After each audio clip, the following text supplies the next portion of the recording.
was late, the night was colder than usual, and Emma stood at the gate of the old house. Her fingers trembled as she reached for the rusty latch. The house loomed before her, its broken windows like dark eyes watching her. Something about it felt alive. The wind howled through the trees, but the house itself remained eerily still, silent, waiting.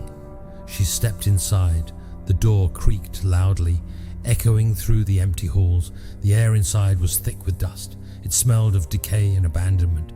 Her footsteps were the only sound, each one louder than the last. She could feel the weight of the house pressing in on her, as if the walls were closing in, suffocating her. "Hello?" She whispered into the silence, but no one answered. The only response was the distant creaking of wood. The house was old, ancient even.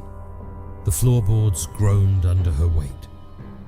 She could feel the cold seeping through the walls, making her shiver.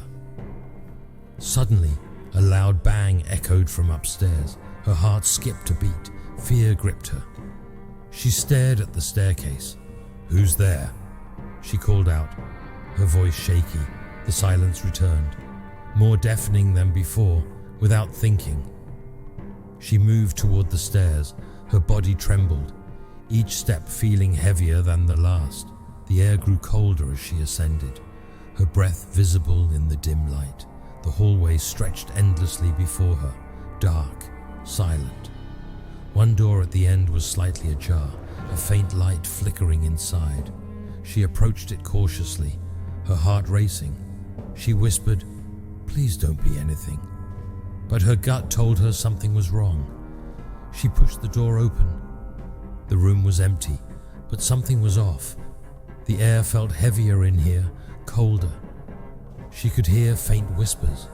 They came from everywhere, yet nowhere. "What do you want?" she muttered, her voice barely audible. Suddenly, the door slammed shut behind her.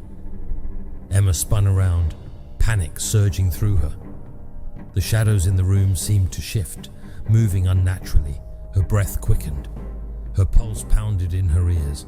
The walls seemed to close in. The ceiling felt lower, as if the house was trying to trap her. The whispers grew louder, turning into low growls. She pressed her back against the wall, her chest heaving. "Let me out," she pleaded, but the house wasn't listening. It was alive, and it wanted her. The light flickered. The shadows stretched toward her, wrapping around her feet, pulling her down. She screamed, her voice echoing through the empty halls, "No, please." But the darkness swallowed her whole. The house, now silent again, stood as it always had, watching, waiting for its next visitor, waiting for its next visitor.